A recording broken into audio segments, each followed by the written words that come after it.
Be a part of the force that powers truth in journalism. Your support helps to combat false media. Cash App NNV News.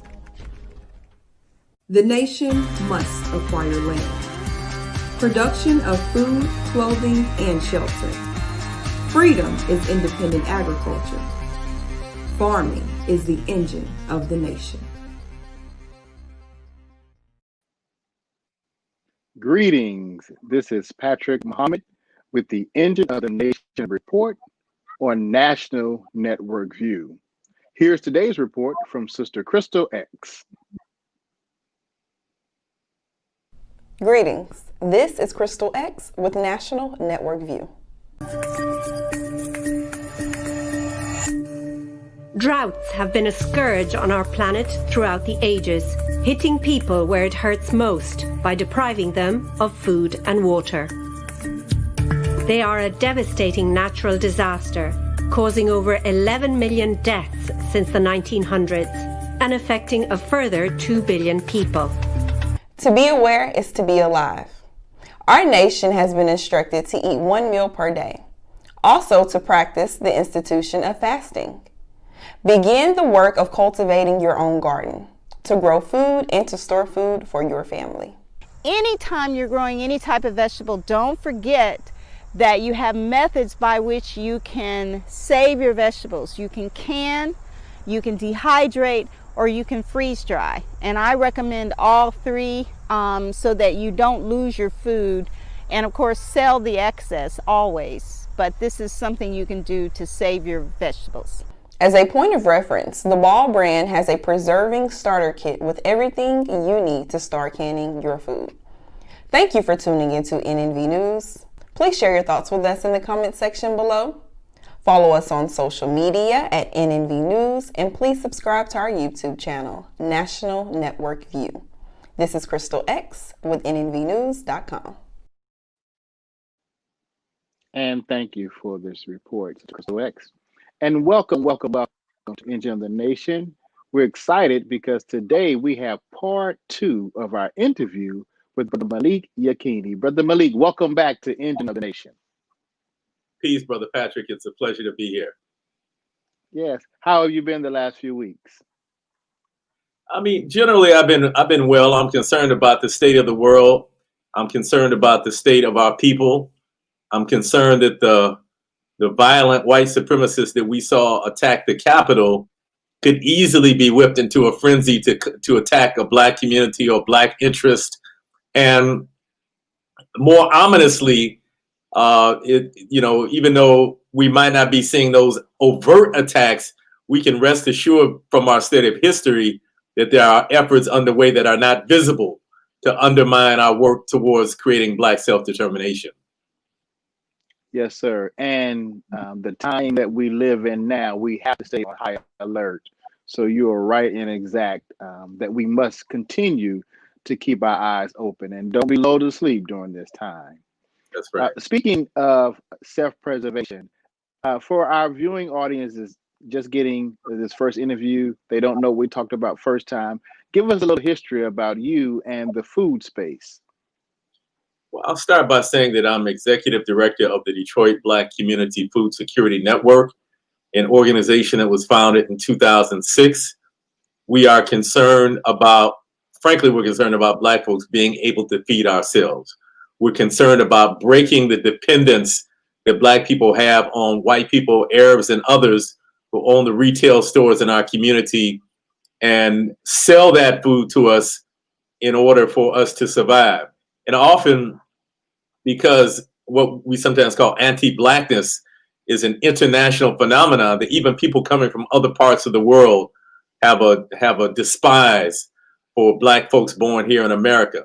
And so we see not only an extractive economy operating in our community where others come in, operate the grocery stores and strip all of the profits out, which in fact could be used to circulate within our community to create community empowerment, to create community resilience, to create wealth, and to create healthy, vibrant communities.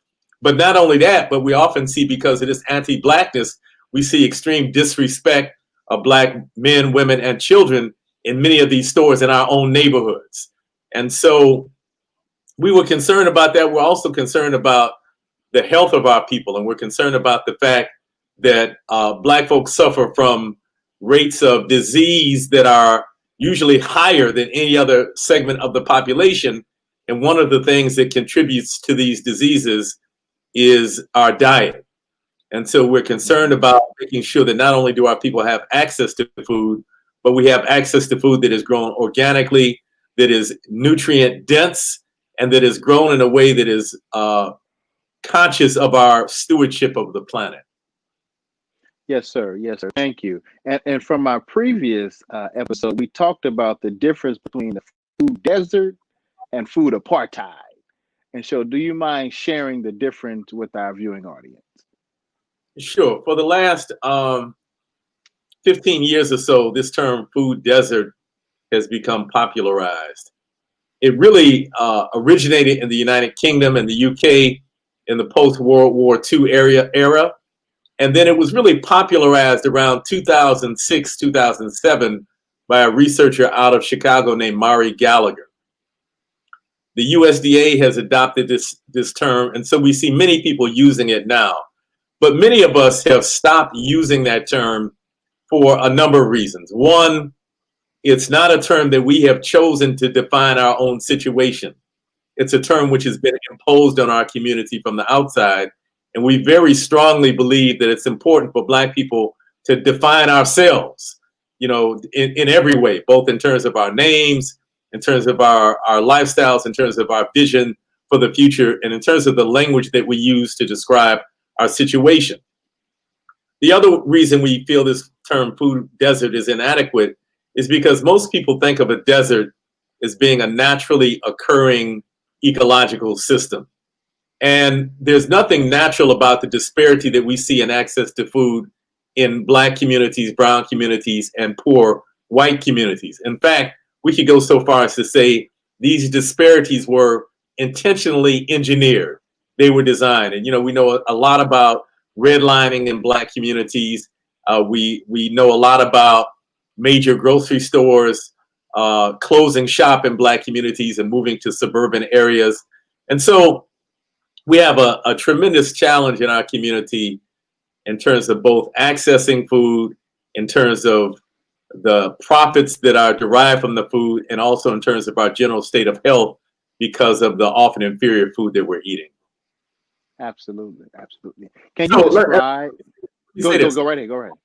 So Dara Cooper, Karen Washington, and others have recently begun advancing this term food apartheid because it speaks to the intentionality of the disparities that we see in food, as opposed to, again, food desert, which people think of, well, you know, this just occurred by nature.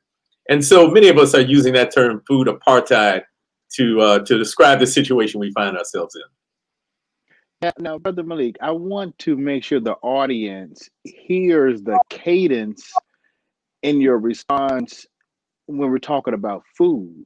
You know, you'll hear a certain cadence when we're talking about injustices as it relates to the laws, injustices as it relates to education. But I hear the same amount of passion from you as it relates to food injustice.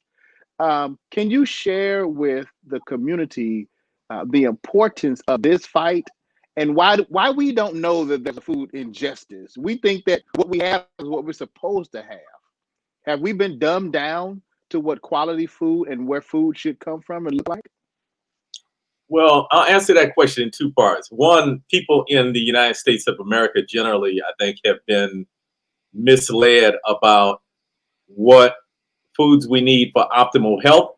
And because we live in a white supremacist capitalist society where making profit is more important than the well-being of human beings, we're subjected to all of these propaganda campaigns by the advertising industry and by food lobbies, which encourage us to eat foods that are not necessarily nutrient dense, are often filled with chemicals and preservatives, because those elongate the shelf life of those foods. And again, this is related to profit. It's not related to what is best for people.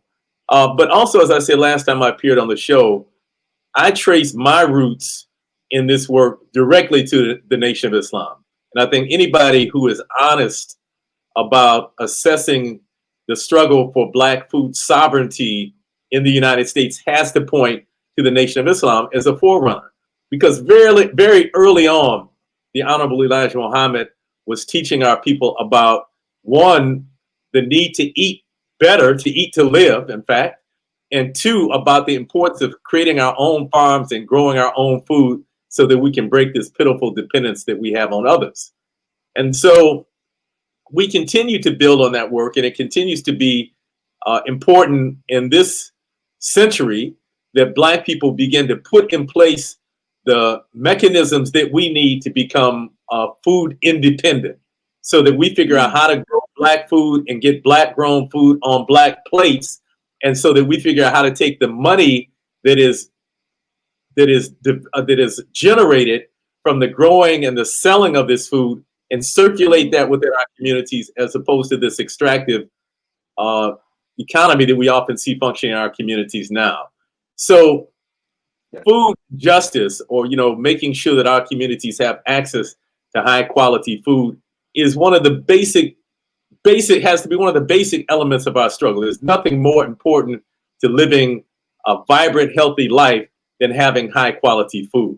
So while we are protesting for an end to police murder of our people, while we're protesting for an end to the Eurocentric education that highlights the history and the culture of people of Western European descent, we also need to raise up this struggle to make sure that in our communities we have access to high quality food, but even equally as importantly, that we are producing that food and that we're generating the wealth and we're circulating that wealth within our communities. The reality is this, that oftentimes in our community, we divide ourselves based on color, we divide ourselves based on gender, we divide ourselves based on religion, on philosophy and ideology.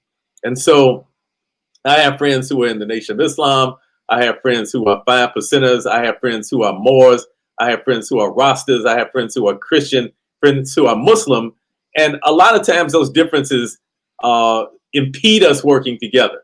But food is a great uniter, regardless of what your ideology is, regardless of what your philosophy is, regardless of what your gender is, regardless of what the color of your skin tone, whether you're a so-called light-skinned Black person or brown or darker, all these artificial ways that we divide ourselves, we all eat. And so this becomes a great platform for getting our people to work together for our common good. And so once we start working together for good food, we can also begin to transfer that energy into other areas of our lives. Absolutely, absolutely. Now, on this education side, because that's something that I'm passionate about, you're passionate about, and there's been a gap. Of course, I can remember my grandfather, we going out and picking sweet potatoes with him, but my mom and dad, we weren't into the farming. There was a gap in my personal family. This new generation, there is a huge gap as it relates to agriculture and the need for agriculture. What are you all doing, and what can you encourage us to do as it relates to this generation and the food space? So I want to answer that question in two ways and say that first, we have a problem that exists in America and throughout the world, which is that farmers are not valued. Very few tell their children, Johnny, I want you to grow up and be a farmer, or Khadijah, I want you to grow up and be a farmer when you're a grown woman. Most of the time we're steering our children towards, so-called professional careers, doctors, lawyers, and those things. And that's not to knock those careers, but the farmer feeds everyone. In fact, I was in Mali several years ago, 20 years ago or so, and we happened to ride by a village, a Bobo village, and the chief of the village told us, we stopped and we talked to the chief, and he told us that before we left the village, we had to go across the road and greet the farmer. And there was a farmer working with oxen plowing the field. And the chief of the village told us that the reason we had to go greet the farmer is because it's those who work in the sun who make it possible for those who work in the shade. And so doctors, lawyers, and folks who wear white collars to their jobs wouldn't be able to do their jobs were it not for the sweat that farmers put into producing food. And so as we look at how as a people, how as a nation we rise, the question of food production has to be central. In fact, the reality is that producing food is really the beginning of civilization. Any nation wasn't able to really develop a civilization until they solved that one basic problem. You can't contemplate the mysteries of the universe if your belly is hungry, if your belly is growling. And so this is a basic element that we have to put in place if we are serious about our people controlling our own destiny. Absolutely. The Honorable Minister Louis Farrakhan told us that one day the farmers will be those that you see with the Lamborghinis and such. So it was enough to motivate me to get into farming. I really got myself off track. Let me finish answering your last question. And so okay. The point I was making, in the United States in general, there's not a value for farmers. And this is true in many ways throughout the world, that you have people moving from rural areas in Africa, for example, to cities, because there's a certain lure to cities. One, there's a cultural lure to cities. Then also they tend to be more finance concentrated in cities. So often people think that they can do better if they move to the cities and move from the land and the countryside. And so this is a problem throughout the world, that people are moving away from farming. But then the problem is amplified for us in this country, for Black people in this country who are the descendants of enslaved people. And the problem for us is that oftentimes we associate farming with our history of being enslaved. And so, there was a lot of brutality associated with the enslavement of our people. And of course, it was a system that used our labor and our expertise and our genius in order to produce profits, which were the profits that drove the Industrial Revolution and were the profits upon which the entire Western world is based. And so part of our work, and this is kind of addressing now the second part of your question, part of our work is to change the mindset of our people so that we see farming as being an honorable work, which is a necessary element of the nation building process. And one of the ways that we do that, for example, with our youth, we have a youth program called the Food Warriors Youth Development Program that my sister, Mama Hanifa Ajuman, directs. And so one of the things that she does in that program is she puts farming and agriculture within a more accurate historical context so that our people know that farming began with us, that animal husbandry began with us. And, oftentimes people doubt statements we're making. So I want to invite your viewers to do their own research.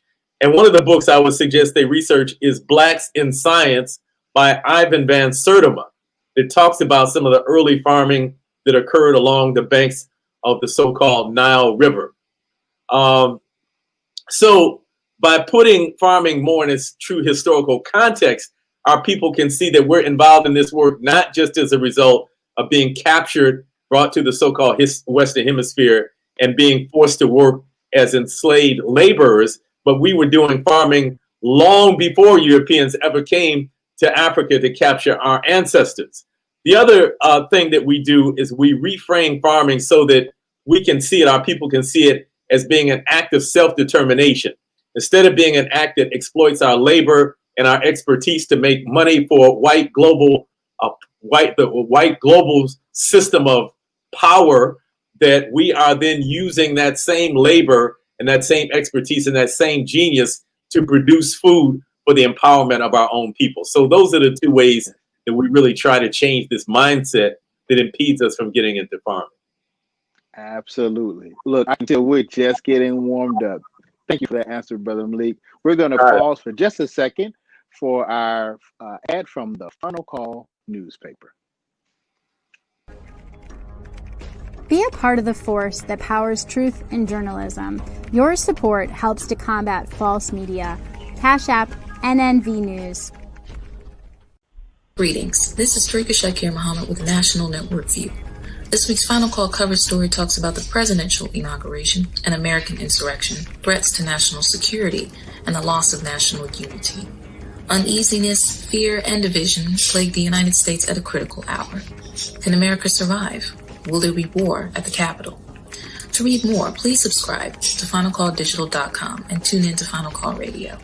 This is Tarika Shakir Muhammad with an NNVnews.com Final Call cover story.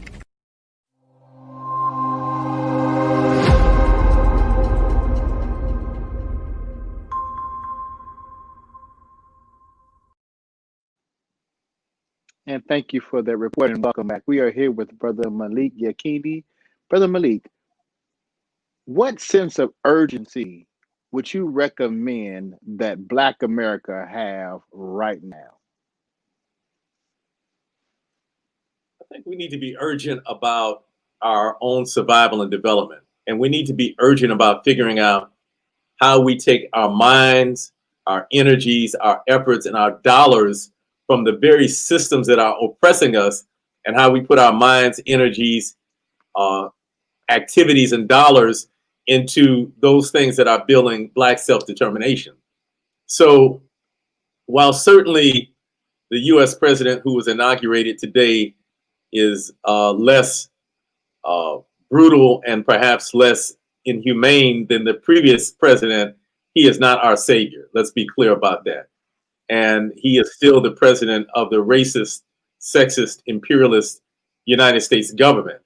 And so regardless of who is in office, who is in elected office, we have a work to do. And I'm not saying we should not be involved in electoral politics and try to use that that vehicle to improve our condition, but we have a work to do above and beyond that. And in fact, I think that electoral politics is in a sense incidental to the main work that we have to do. The main work that we have to do is first developing what some people might call a national consciousness, developing an understanding that we are one people and that our destiny is tied together.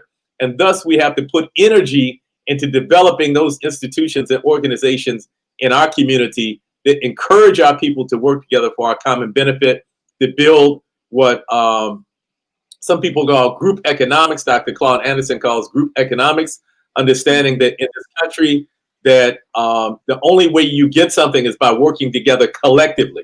This idea of individual advancement is a myth, because we have 1, 2, 3, 400 basketball players, football players, rappers, or whatever, who might be millionaires and who might be accumulating wealth. That doesn't really change the condition of our community as a whole.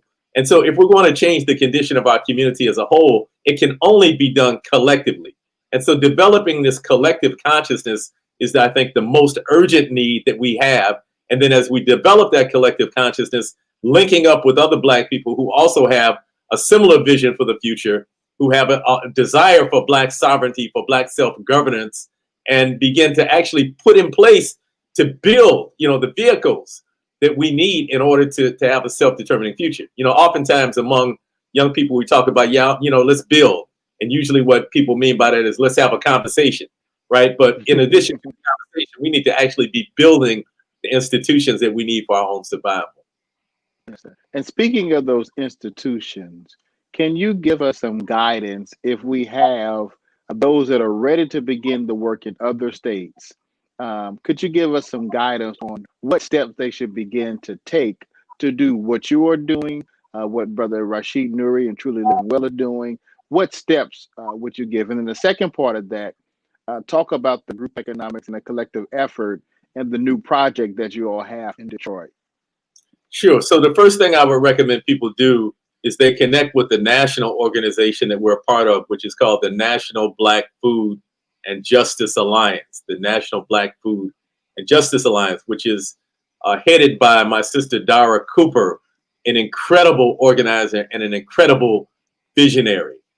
They can contact the National Black Food and Justice Alliance at our website, which is www.blackfoodjustice.org. Again, that's www.blackfoodjustice.org. And one of the reasons I'm suggesting that people who want to start on this path, one of the reasons they should contact the Alliance is because we've amassed this expertise. We have Black folks all around the country who are farming, who are doing this, and who are developing a body of knowledge about how to do it and how to speak language, how to speak it in a way that our people can hear it. And so connecting with other people who are already doing it would be the first step on that journey. The other thing would be, there's a tremendous amount of information on the internet on how to start gardening. And I would suggest that people start on that level instead of thinking about starting a farm. You know, it's better to start something small and do it successfully than to try to do something big and do it unsuccessfully. So, in fact, the photo you see there is a small farm in Pittsburgh. That's my sister, Vicky Ayana Jones, who runs the Sankofa Garden in Pittsburgh. So it's better to start with something small and learn how to do it on a garden level, and then kind of as you master those skills to advance to the larger levels of farming. And so there's a number of resources on the internet that can help someone do that, including a series of instructional videos that the Detroit Black Community Food Security Network produced last year. Our sister Piper Carter, who is a member of our organization and also is a film producer and a podcaster and a dynamic organizer, produced this series of 8 tutorial videos for beginning gardeners and farmers. And so you can, if you look up DBCFSN video tutorials, you can get all 8 of those videos, which can give you some of the basic steps that are needed to get started with growing your own fruits and vegetables. Thank you. And again, you're such a wealth of knowledge. And you took me to another direction I want to get to. But first, I want you to talk about the new building and the new project. And then I'll come back with my next question. Okay. Yeah, so we have been for 10 years working on a project which is about to come into fruition. And that is a project called the Detroit Food Commons, which is a new 34,000 square foot building that we're building on the main street of Detroit on Woodward Avenue in a neighborhood which is called the North End. And so this building on the first floor will house the Detroit People's Food Co-op, a cooperatively owned grocery store. And co-ops are one of the ways that Black people have used to galvanize our collective wealth and our collective power inside of a society that is hell-bent on keeping us from participating in the mainstream economy. In fact, we need to have a serious discussion among ourselves on whether or not we even want to participate in the mainstream capitalist economy, or we want to create our own economy, which is based on our history of communalism and sharing with each other. And so the cooperative grocery store will source much of its produce from local growers in Detroit. It will be a catalyst for the urban agricultural movement in the city of Detroit. But we're not just going to sell produce. We'll also sell all of the other things that people could get going into a national grocery store. And the thing about a co-op is that it's owned by the member owners. And so from my perspective, it's even a higher level than just encouraging people to buy Black.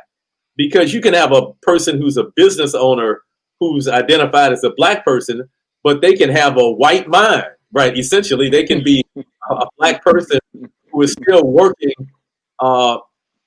either on behalf of the larger white society, or a Black person who's simply working to put money in their own individual pocket. And so that doesn't necessarily advance our community as a whole. So co-ops, because they are collectively owned, allow for broad ownership and for broad circulation of the wealth. And most importantly, they allow for broad decision-making power. One of the things that happens when a people is oppressed is that they get used to other people deciding for them, other people making decisions on our behalf.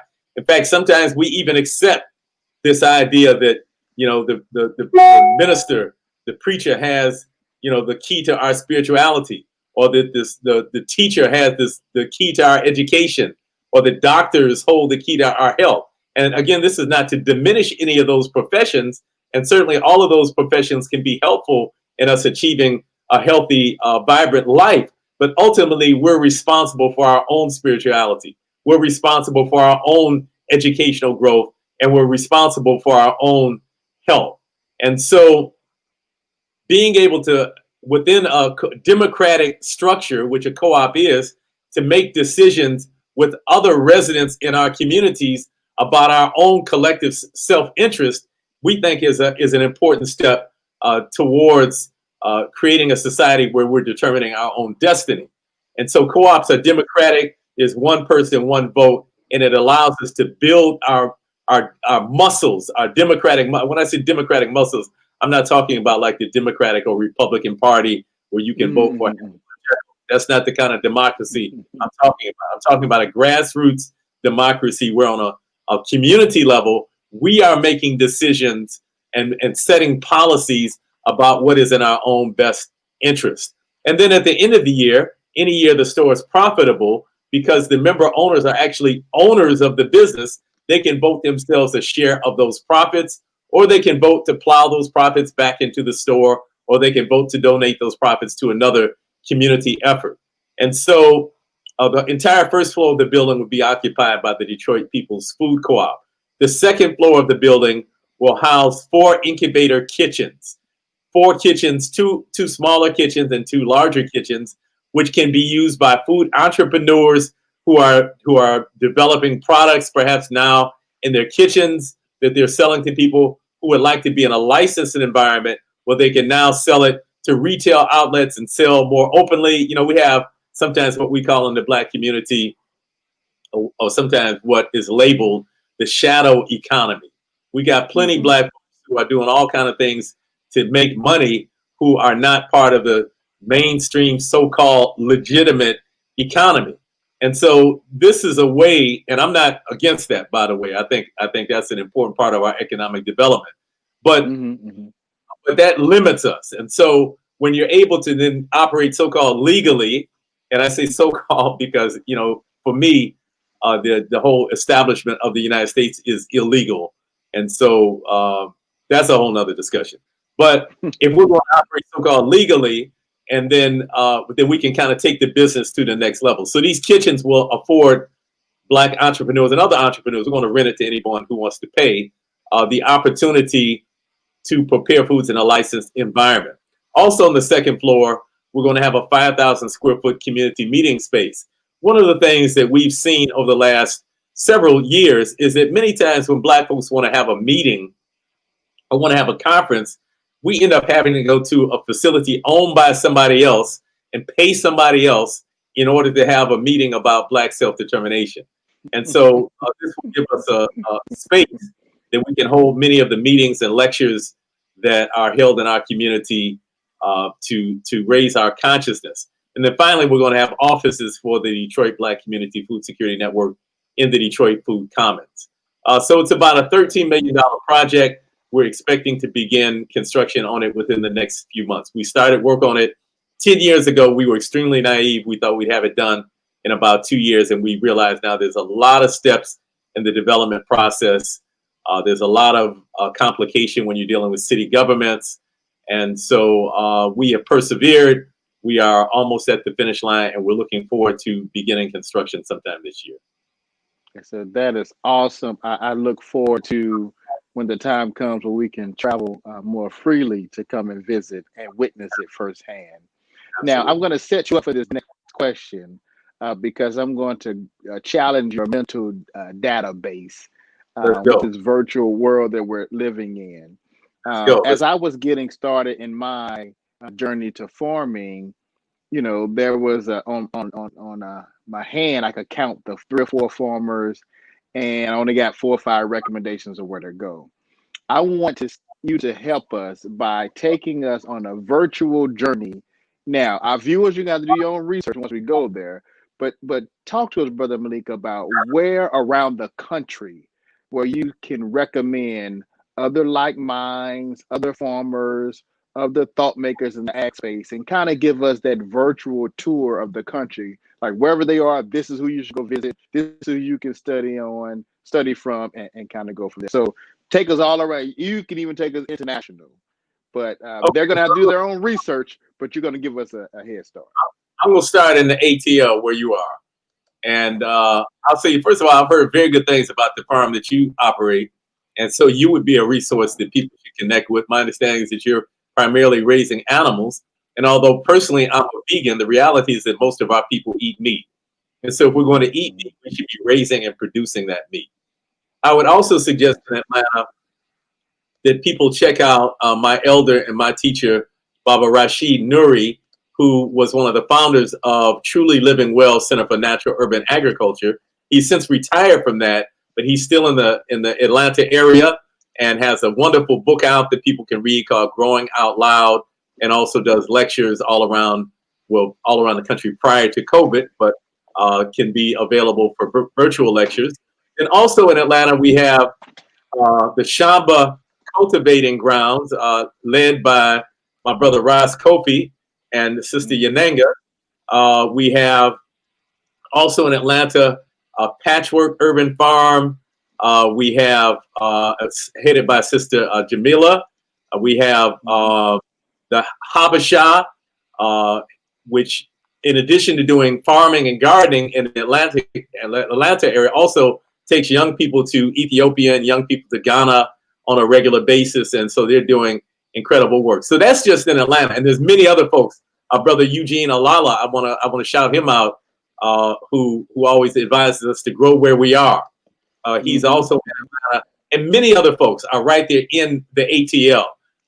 Let's go to in Richmond, Virginia. You have brother Duran Chavis, who is doing excellent work, and I would suggest that people look him up and really become aware of the work he's doing. In upstate New York, you have Sister Leah Penniman and the Soul Fire Farm that many people are inspired by. And Sister Leah wrote a book 2 years ago called Farming While Black, which is a must-read book. Not only does it deal with the ideas driving Black sustainable regenerative farming, but it also gives you concrete tips. You know, there it is. It's both a manual, a practical guide on how to do things, as well as something that explores the ideas that are driving the work. And so Soul Fire Farm in upstate New York is another very important farm that people should visit. In Chicago, we have Sister Erica Allen and the Urban Growers Association. I might have the name wrong, forgive me. It used to be called Growing Power. But Sister Erica Allen is doing an incredible job leading a collective of people who are growing food right in Chicago. You got folks on the west coast of the country, like in Sacramento, California, my brother Canuck Yisrael, who runs the Yisrael Family Farm and puts out incredible videos also on sustainable regenerative farming. You have Sister Gail Myers, who's doing incredible work both in the Bay Area in California, also in other places throughout the country. I mentioned already my sister Vicky Ayana Jones with Sankofa Gardens in Pittsburgh, but also in Pittsburgh, my sister Raquiba Bay is also running an excellent community farm. People should check her out. There's people all around this country. The reality is there's many people in Detroit. I need to shout out my Detroit folks also. You got please get to hit Detroit. We're gonna be Jerry Hebron with Oakland Avenue Farm. Oakland Avenue Urban Farm is doing incredible work right in the neighborhood near where we're building the food co-op. In fact, you also have Ohana Gardens in Highland Park, which is a small suburb of Detroit, actually surrounded by Detroit, inside of Detroit, doing incredible work. You have our partners, Freedom Growers on the east side of Detroit, doing incredible work. And many others in Detroit and throughout the country.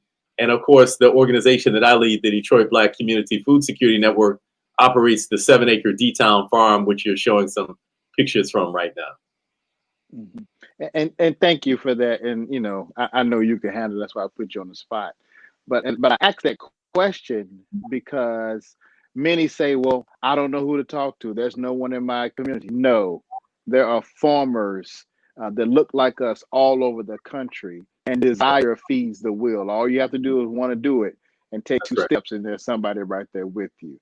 In a few moments, we're going to... You know, let me say this. I want to shout out my sister, Darcia Houston, and brother Pless Montgomery. If you're in Dallas, you need to be linking with them and figuring out, what they're doing and how you can support. And Sister Darcia, in fact, will come to you and help you get your garden set up, even if it's just a container garden. So there's folks all around the country who can serve as resources for this kind of work.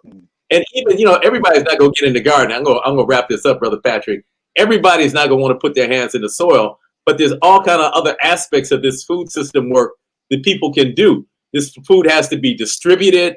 If you have expertise in advertising, in graphic design, in packaging, in distribution, all of these are aspects of the food system. So we don't want people to think it's only about being a grower. That's an important aspect, but it's not the only aspect of being an advocate for Black food sovereignty. Absolutely, absolutely. And in the final few moments of our interview today, tell us what the future looks like with the D-Town Farm. Well, at D-Town Farm, we're training new farmers each year. And of course, we're like everyone else in the world. We're trying to figure out how to best respond to this COVID pandemic in a way which allows us to continue our work while maintaining the safety of the people who are doing the work. So we'll see how this evolves in the coming year. You're showing a picture there of our last farm planning meeting at the end of the year in November when we were assessing our season for the year. And you can see how we're spaced out and have on masks. And so, we need to figure out what the coming year is going to look like and how we respond to that. And so we're not exactly sure. But what we are sure about is that we're going to continue growing.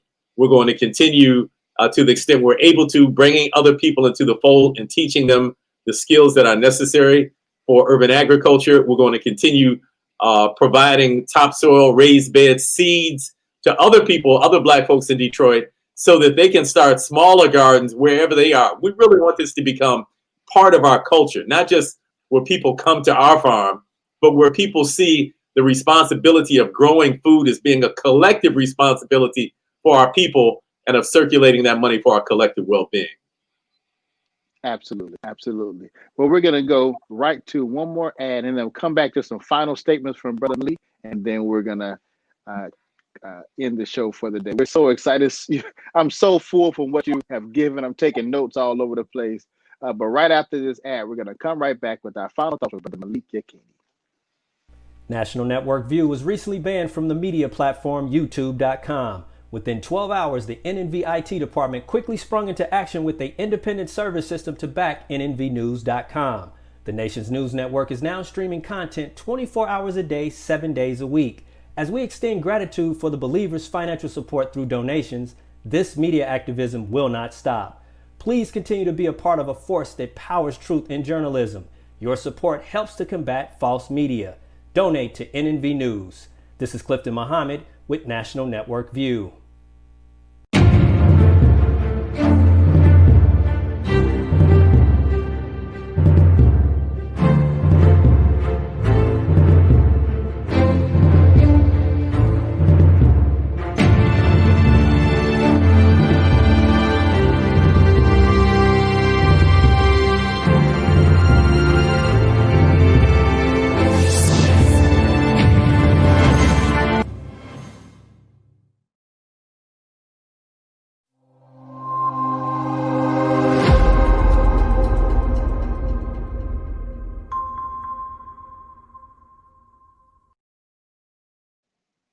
And welcome back to Engine of the Nation with Brother Malik Yakini.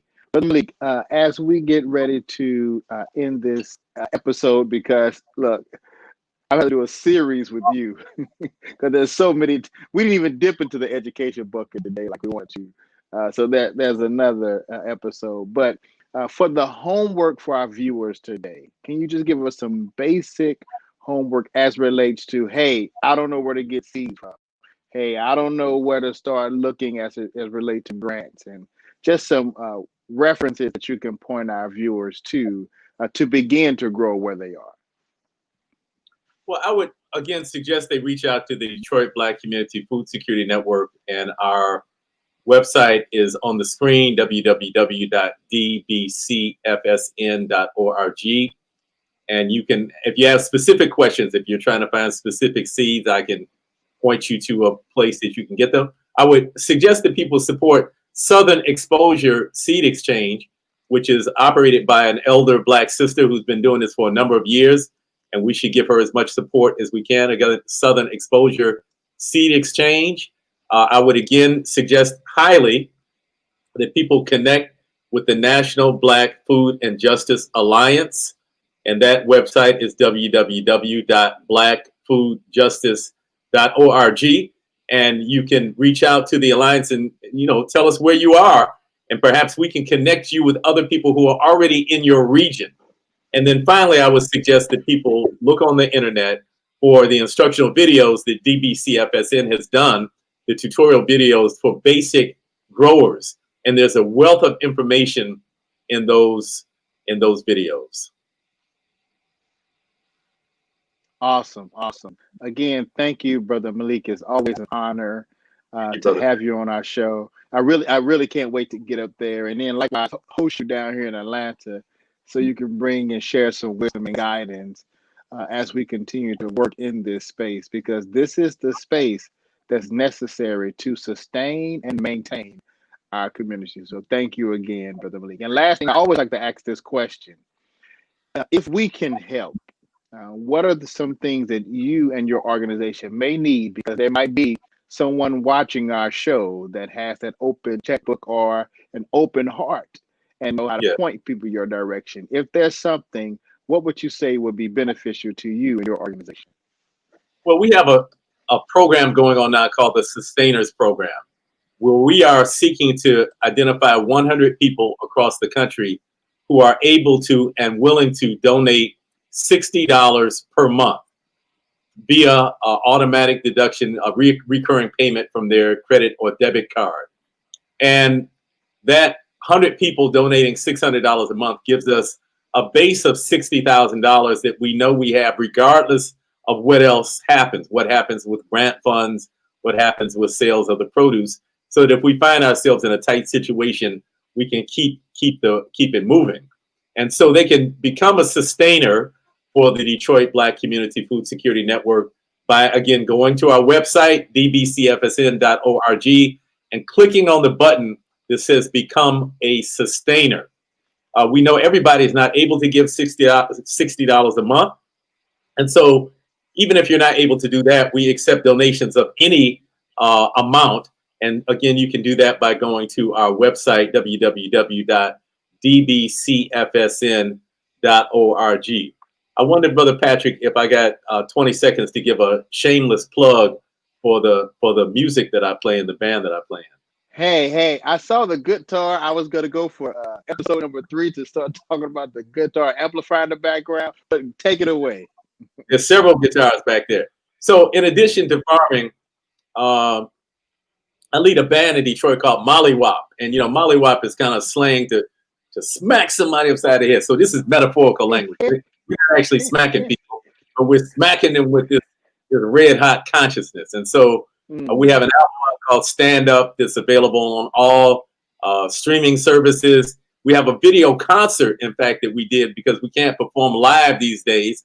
So we did a 90-minute video concert, which is on our website.